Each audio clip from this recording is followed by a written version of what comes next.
Alors on va voir là le repérage, que ce soit sur une droite, un plan ou dans l'espace.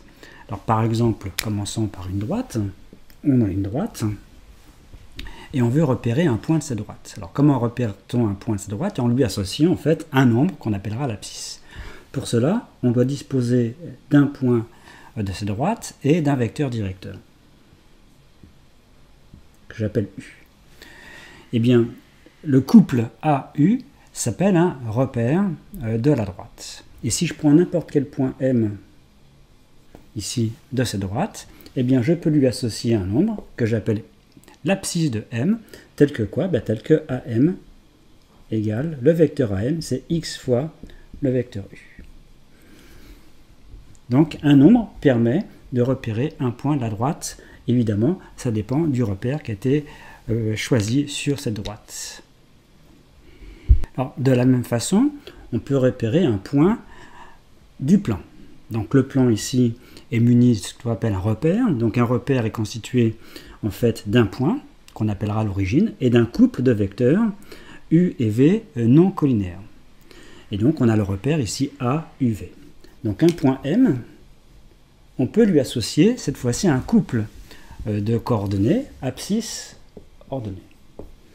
Alors, quelle est la définition des coordonnées d'un point dans un plan muni d'un repère? Eh bien, c'est celle-ci. Le vecteur AM, c'est X fois le vecteur U, plus Y fois le vecteur V. Ça, c'est la définition des coordonnées d'un point du plan par rapport à un repère ici A, U, V. Bien, alors, comment on obtient X et Y? Eh bien, si je prends ici le point M, en fait, on fait ce qu'on appelle des projections ici. On projette sur l'axe des abscisses, ici l'axe AU, parallèlement à l'axe ordonné AV, et ici pareil, on projette. Donc en fait, cette figure-là forme un parallélogramme, et ici on obtient en fait un point de cet axe-là, et ça donne en fait une abscisse, ici ça donne une ordonnée. Alors dire qu'un vecteur W a pour coordonnée AB par rapport à ce repère, ça veut dire que le vecteur W, c'est AU plus BV. W, c'est AU plus BV. C'est une égalité vectorielle, et on dit que W a pour coordonnée AB. Alors maintenant qu'on l'a fait dans le plan, on va faire dans l'espace, puis on va avoir un petit exercice d'application aux coordonnées. Alors c'est bien au début de prendre un repère quelconque, parce qu'on est toujours dans les exercices, la plupart du temps, on prend un repère orthonormé, ça veut dire avec les vecteurs ici orthogonaux, et leur norme égale, qui correspond en fait à l'unité de longueur. Donc c'est bien de faire quelque chose de plus général dans un premier temps. Alors maintenant dans l'espace, c'est en fait la même chose, on est dans l'espace, et on va munir l'espace d'un repère. Alors un repère dans l'espace est constitué d'un point, que j'appelle O, et de 3 vecteurs, I, J, K, qui ne sont pas coplanaires. Et ça forme donc un repère. Et dire qu'un point M a pour coordonnées X, Y, Z par rapport à ce repère, ça veut dire que le vecteur OM, c'est XI plus YJ plus ZK. Ça, c'est la définition des coordonnées d'un point par rapport à ce repère-là. Et si on a un vecteur ici, j'ai appelé UU de coordonnées ABC, et bien dire que U, le vecteur U a pour coordonnées ABC par rapport à ce repère, ça veut dire que U c'est AI plus BJ plus CK. C'est une égalité vectorielle. Bon, donc on va voir un exemple d'application avec ici au départ un tétraèdre. Alors voilà un exemple d'application. Vous avez ici un tétraèdre ABCD et je prends 4 points I, J, K, L qui sont définis ici vectoriellement. En fait, vous voyez, I c'est le milieu de AB. Ici, j'ai partagé le segment de AD en 3, puis j'ai pris le point J ici. C'est-à-dire le vecteur AJ, c'est 2 tiers du vecteur AD. Ici, j'ai partagé en 4, et BK, c'est 3 quarts de BC. Ici, j'ai partagé en 5, et CL, c'est 2 cinquièmes de CD. Et l'objectif, c'est de démontrer que les points I, J, K, L sont coplanaires. Donc justement, ça fera un exercice de coplanarité de 4 points, donc coplanarité de 3 vecteurs. On verra ça après. Donc la première chose, c'est de choisir un repère. Donc là, il n'y a pas de repère indiqué, c'est à vous de choisir un repère dans l'espace. Donc il faut un point et 3 vecteurs non complénaires. Et par rapport à ce repère, donner les coordonnées de tous les points ici. Et après, les choses se feront aisément. Alors attention, quand le repère est quelconque, on a le droit à tout, sauf calcul de longueur. Les formules qui donnent des longueurs de segments sont valables pour un repère orthonormé. Et on n'a pas non plus tout ce qui concerne l'orthogonalité. Donc orthogonalité, calcul de longueur, ça, on ne peut pas l'utiliser quand le repère est quelconque. Mais tout le reste, collinéarité, calcul vectoriel, alignement, etc., on peut l'utiliser. Alors, le repère qui va être choisi, on va essayer de réfléchir à quel repère peut-on choisir. Et après, il va bien falloir utiliser les définitions pour trouver les coordonnées. Donc, voilà le repère qui est choisi. B, l'origine, et les 3 vecteurs BC, BD, BA, qui correspond en fait à des arêtes, aux 3 arêtes issues du sommet B. Donc on va calculer les coordonnées des points ici. Donc on a besoin des coordonnées de I, de J, de K et de L. Alors on pourrait déjà se poser la question des coordonnées, par exemple, ne serait-ce que du point C. Ça, il faut savoir le faire. Alors coordonnées du point C, il faudrait exprimer, donc la définition, c'est l'origine CB. Donc il faut trouver BC, en fonction de quel vecteur, BC, BD et BA. Eh bien BC, c'est 1 fois BC. Si on écrit, c'est 1 fois BC plus 0 fois BD plus 0 fois BA. Donc le vecteur BC, le point C a donc pour coordonnée 1, 0, 0. Donc ça, c'est l'égalité vectorielle qui nous donne ça. Bon, on va faire donc le point I. Le point I. Alors pour obtenir les coordonnées du point I, il va falloir que j'exprime le vecteur BI. En fonction de quoi? En fonction des vecteurs BC, BD, BA. Alors pour BC, c'est l'abscisse, pour BD, c'est ce qu'on appelle l'ordonnée, pour BA, le troisième vecteur, c'est la cote. Alors qu'est-ce que ça donne si on le fait? Donc BI. Eh bien, on voit que BI, c'est 1,5 de BA. 1,5 de BA, puisque I, c'est le milieu de BA. Alors dire que c'est 1,5 de BA, ça veut dire que c'est 0 BC, plus 0 BD, plus 1,5 de BA. Donc les coordonnées du point I sont 0, 0, 1,5. Donc au fur et à mesure, je mettrai les coordonnées des points. Voilà. Maintenant le point J. Donc AJ, donc ici, ce qu'il faut, c'est écrire BJ. BJ, puisque ici, je répète, c'est B l'origine. Il faut l'écrire, ce vecteur, il faut l'écrire avec le vecteur BC, BD, BA. Alors qu'est-ce qu'on sait de BJ? On ne sait pas. On sait que AJ, c'est ça. Bon, alors il va falloir exprimer, en fait remplacer cette égalité en utilisant uniquement les vecteurs ici BC, BD, BA. Alors ici BJ, déjà ce qu'on peut dire que c'est BA plus AJ. J'utilise la relation de Charles. Donc vous voyez BA c'est bien puisque j'ai le vecteur BA ici. Ensuite j'écris AJ en étant 2 tiers de AD. C'est la définition du point J. Ensuite, on continue.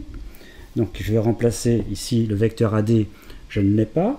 Donc ce qu'on va faire, on va utiliser la relation de Charles ici avec B. Donc ça va faire BA. Donc ici je remplace le vecteur AD par AB plus BD. Donc plus 2 tiers de AB et plus 2 tiers de BD.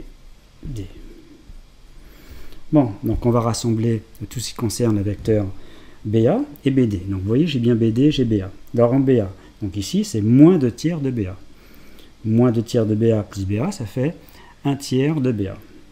Et ici, plus 2 tiers de BD. Donc je vais l'écrire. Voilà ce qu'on obtient, 2 tiers de BD plus 1 tiers de BA. Donc de BC, il n'y a rien, c'est 0 BC. Donc 0 ici. 2 tiers de BD, donc 2 tiers ici. Et 1 tiers de BA, donc 1 tiers. Donc les coordonnées de J sont 0, 2 tiers, 1 tiers. On va faire pareil pour K et pour L. Alors maintenant on le fait avec le point K, donc il faut écrire, donc comme c'est l'origine, il faut écrire BK. On commence par BK, c'est 3 quarts de BC. 3 quarts de BC. Donc on va écrire 3 quarts de BC, donc il y a bien le vecteur BC, plus 0 fois ça, plus 0 fois ce vecteur. Donc les coordonnées de BK sont 3 quarts, 0, 0. C'est ce que je vais écrire. Maintenant, il reste le point L. Donc pour avoir les coordonnées de BL, il faut écrire BL et exprimer le vecteur BL en fonction donc, des vecteurs BC, ABD et BA. Donc BL, déjà, il faut faire intervenir CL. Donc je vais faire la relation de Chasles, BC plus CL. Alors déjà, vous voyez, j'ai BC. Alors maintenant, donc ça me donne BC plus 2/5 de CD. Alors CD, c'est pas un de ces vecteurs-là, mais je vais prendre la relation de Chasles avec B ici. C'est comme ça, je vais avoir CB plus BD. Donc je développe, ça fait BC plus 2/5. Donc j'ai dit relation de Chasles avec B. Donc 2/5 de CB plus 2/5 de BD. Hein, j'ai développé appel de 5e. Donc ce qui me donne, alors avec BC, donc il faut que j'ai le vecteur BC. Donc là j'ai BC, là j'ai moins de 5e de BC. Donc ça fait 3/5 de BC. Ici, plus 2/5 de BD. Et ici, bah plus, c'est fini, plus 0 fois le vecteur BA. Donc les coordonnées sont 3/5, 2/5, 0. Je vais les écrire. Donc je résume, si on a un repère comme ça dans l'espace, pour obtenir les coordonnées d'un point M, il faut écrire le vecteur BM, puisque c'est B l'origine, en fonction du vecteur BC, BD, BA. Hein, c'est XBC, X fois le vecteur BC, plus Y fois le vecteur BD, plus Z fois le vecteur BA, et donc X, Y, Z sont alors les coordonnées du point M. Donc c'est exactement ce qu'on a utilisé ici. Alors, maintenant, la coplanarité des 4 points. Alors pour démontrer que les 4 points sont coplanaires, ça revient à prendre les vecteurs IJ, IK, IL, par exemple, IJ, IK, IL, et de démontrer que ces 3 vecteurs sont coplanaires. Dire que ces 3 vecteurs sont coplanaires, ça voudra dire donc que les 4 points ici, IJKL, sont coplanaires. Donc c'est un bon exercice de coplanarité également de vecteurs dans l'espace. Donc on va calculer les coordonnées du vecteur IJ. Alors que je vais mettre comme ça, même normalement si on devrait mettre horizontalement, je mets verticalement, IK, IL. Alors comment calcule-t-on les coordonnées d'un vecteur? Eh bien on fait exactement comme on fait dans le plan. On fait l'abscisse de J moins l'abscisse de I, l'ordonnée de J moins l'ordonnée de I, code de J moins la code de I. On va voir ce que ça donne. Donc on y va, donc on fait 0 moins 0 ici, ça fait 0. 2 tiers moins 0, ça fait 2 tiers. Et 1 tiers moins 1 demi. Donc 1 tiers moins 1 demi, ça fait moins 1 sixième. Ça c'est pour le vecteur IJ. Alors pour le vecteur IK, c'est pareil. Donc pour IK, on fait 3 quarts moins 0, 3 quarts. 0 moins 0, 0. Et ici, 0 moins 1 demi. Et IL, c'est pareil. Donc IL, 3/5 moins 0. 2/5 moins 0. Et ici, 0 moins 1 demi. Donc vous avez donc les coordonnées des 3 vecteurs IJ, IK, IL. Bon. Alors, comment démontre-t-on que ces 3 vecteurs sont coplanaires? Eh bien, dire qu'ils sont coplanaires, hein, ça voudrait dire que l'un, c'est une combinaison des deux autres. Donc on va voir si c'est possible. On va l'écrire. Alors comment démontre-t-on que 3 vecteurs IJ, IK et IL sont coplanaires? Donc il faut démontrer que l'un est une combinaison des deux autres. Alors on va prendre deux noms collinaires. Alors les deux, si par exemple on prend IK et IL, on voit que les vecteurs ne sont pas collinaires. Alors, comment voit-on que des vecteurs ne sont pas collinaires? Ben, tout simplement les coordonnées ne sont pas proportionnelles. Hein, il y a 0 ici, si les coordonnées étaient proportionnelles, il faudrait qu'il y ait 0 ici.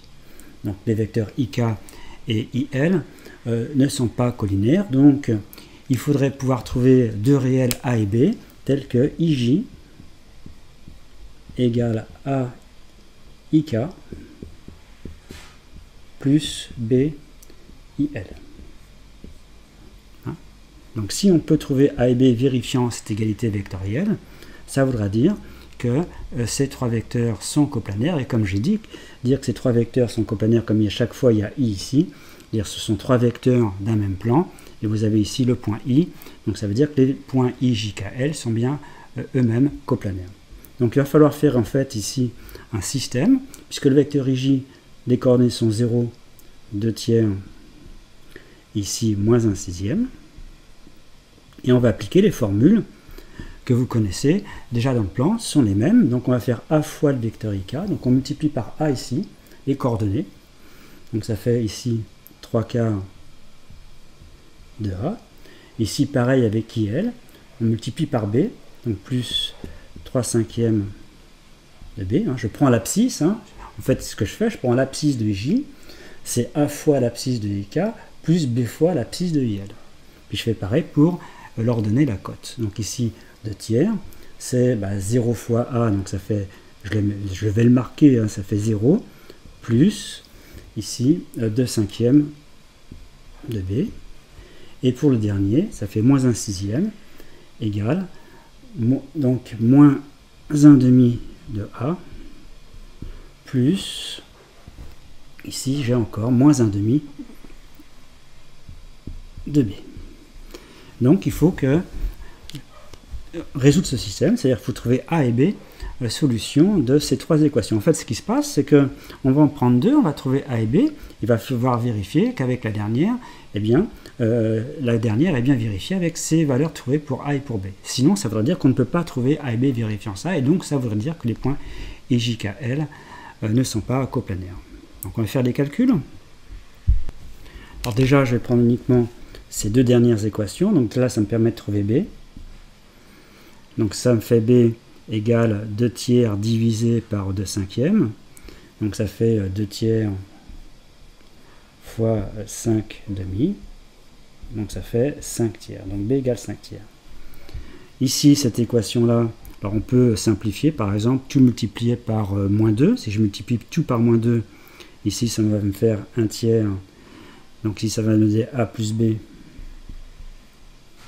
égale 1 tiers, et je remplace B par ici 5 tiers. Donc si on remplace B ici par 5 tiers, ça fait A égale 1 tiers moins 5 tiers, donc ça fait A égale moins 4 tiers. A égale moins 4 tiers. Donc en fait ce système-là, uniquement en prenant ces deux équations, est équivalent à A égale moins 3 quarts et B égale 5 tiers. Alors maintenant qu'on a trouvé A et B, il faut regarder avec cette équation. Donc il faut faire ici 3 quarts de A. Donc 3 quarts de A, ça fait 3 quarts fois moins 4 tiers. Ça fait donc ici moins 1. Plus 3 cinquièmes fois 5 tiers. Alors 3 cinquièmes fois 5 tiers, ça fait 1. Et moins 1 plus 1, ça fait 0. Donc cette équation est bien vérifiée. Donc effectivement, ce système-là, avec ces trois équations, équivaut à A égale moins 4 tiers et B égale 5 tiers. Donc on a trouvé ici A, c'est moins 4 tiers, et B, c'est 5 tiers. Bon. Alors je répète, si vous trouvez A et B avec ces deux équations, et le A et B ici, eh bien, ne vérifie pas cette équation, ça veut dire qu'on ne peut pas trouver A et B vérifiant cette égalité, et ça voudrait dire donc que les vecteurs IJ, IK, IL ne sont pas coplanaires.